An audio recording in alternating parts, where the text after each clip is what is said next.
Avete finito di scrivere il vostro romanzo, avete sudato sulle revisioni, avete combattuto con i personaggi, avete litigato con il finale almeno 3 volte e poi arriva la richiesta fatidica. Perfetto, adesso ci mandi la sinossi. E succede una cosa curiosa. Lo scrittore che ha appena scritto 300 pagine di una storia entra nel panico per una sola pagina. Perché? Perché la sinossi è una delle cose più difficili da scrivere. E di sinossi ho parlato anche nel mio speciale taccuino, dove trovate tutti gli argomenti di questo canale e molto di più. E c'è proprio un bel capitolo dedicato a sinossi e quarta di copertina e tutto lo spazio necessario per fare le vostre prove. Lo trovate su Amazon a un prezzo piccolo piccolo. Ma torniamo al video. Quando sentiamo la parola sinossi, torniamo immediatamente alle scuole medie. Sapete cosa succede nella nostra testa? Capitolo 1 succede questo. Capitolo 2 quest'altro. Capitolo 3 entra questo nuovo personaggio. Ed ecco che nasce il riassunto scolastico. Peccato che sia esattamente quello che le editor, i concorsi e le case editrici assolutamente non vogliono. E quindi oggi vediamo insieme come scrivere una sinossi efficace, la differenza fra quarta di copertina e sinossi, la struttura pratica che funziona davvero, cosa includere e cosa evitare assolutamente. E vi prometto una cosa. Alla fine di questo video la sinossi non vi farà più paura, o almeno vi farà un po' meno paura. Partiamo dalla definizione. La sinossi di un romanzo è un testo breve che racconta l'intera storia, dall'inizio alla fine, mostrando protagonista, conflitto, sviluppo e finale. Sì, avete sentito bene. Va detto anche il finale. La sinossi non serve per incuriosire il lettore, serve a spiegare la struttura della storia a chi deve valutarla. E quindi editor, agenti letterari, giurie di concorsi. La sinossi risponde alla domanda: questa storia funziona? E non alla domanda: vi incuriosisce? Ed è per questo che non è una quarta di copertina. In effetti tra sinossi e quarta di copertina la confusione spesso c'è. Molti scrittori infatti inviano alle case editrici una sinossi che di fatto è una quarta di copertina, ma le due cose hanno scopi completamente diversi. La quarta di copertina serve a incuriosire, sedurre, insomma far comprare il libro. È marketing e per questo non racconta il finale, lascia mistero, usa frasi evocative e crea stupore.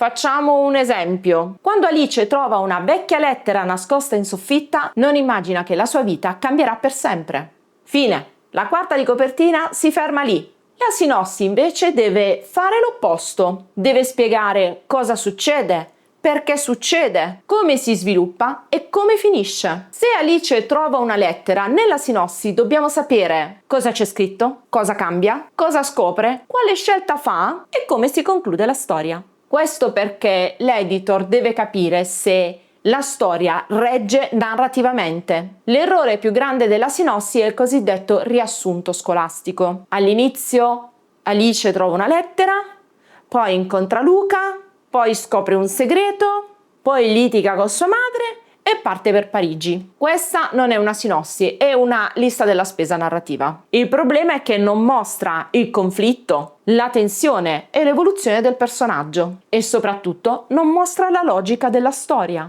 Ora arriviamo alla parte pratica. Se siete degli scrittori, probabilmente come me amate anche un po' gli schemi. E quindi ecco una struttura in 5 passaggi per costruire bene una sinossi. Il protagonista e il suo mondo. All'inizio della sinossi andiamo a presentare il protagonista, la situazione iniziale, il desiderio o il problema. In poche parole dobbiamo capire chi è la persona al centro della nostra storia. Alice, 35 anni, vive una vita tranquilla nella casa di famiglia dopo la morte della nonna. Convinta che il passato non abbia nulla da dirle, passa le giornate restaurando mobili antichi nel laboratorio del suo paese. L'evento scatenante. Qui succede qualcosa che rompe l'equilibrio e la storia si mette in moto. Un giorno Alice trova una lettera nascosta in un vecchio cassetto restaurato. La lettera rivela che per tutta la vita sua nonna aveva nascosto un grande segreto legato a un uomo scomparso negli anni 60. Il conflitto. E qui dobbiamo mostrare cosa vuole il protagonista, cosa lo ostacola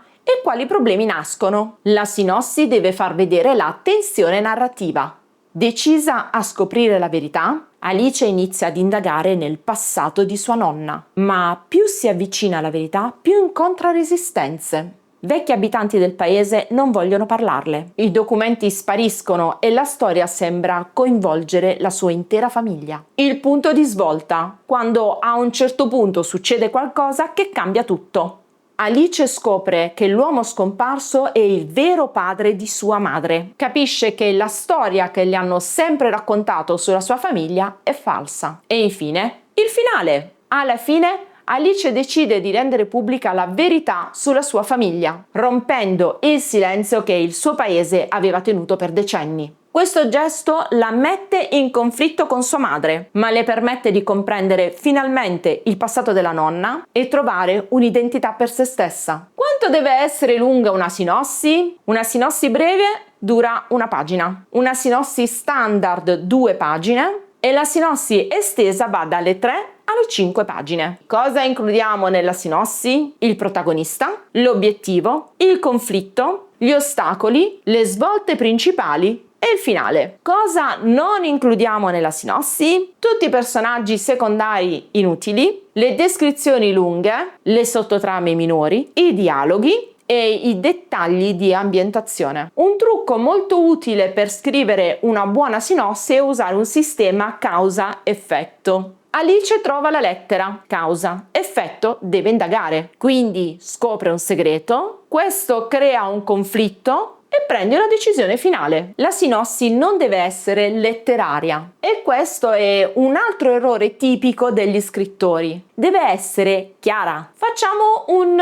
piccolo esercizio utile. Prendete un romanzo e provate a scrivere la sua sinossi. Prima in 10 righe, poi in 5 righe e infine in 3 sole righe. Sarà tosta, lo so. Ma la sinossi è davvero importante. Serve a far capire se la storia ha una struttura, se il conflitto regge e se il finale è soddisfacente. Io spesso scrivo una sorta di sinossi prima di iniziare davvero la stesura del mio romanzo, proprio perché mi aiuta a capire se la trama è chiara, se i personaggi funzionano e anche se il finale è quello giusto. Faccio una piccola annotazione a margine per chi autopubblica su Amazon o anche su altre piattaforme. Spesso vediamo la dicitura in tutte le parti in cui andiamo a inserire la nostra storia di sinossi. Ebbene, in realtà quella è la quarta di copertina, cioè per intenderci è quella parte descrittiva del vostro romanzo che appare quando poi lo andate a cercare su Amazon o sulle altre piattaforme.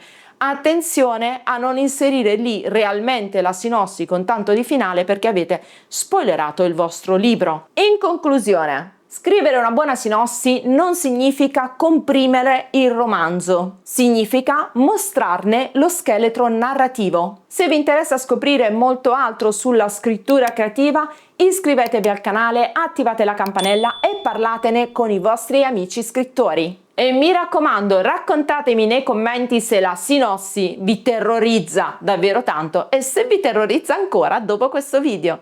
Ciao!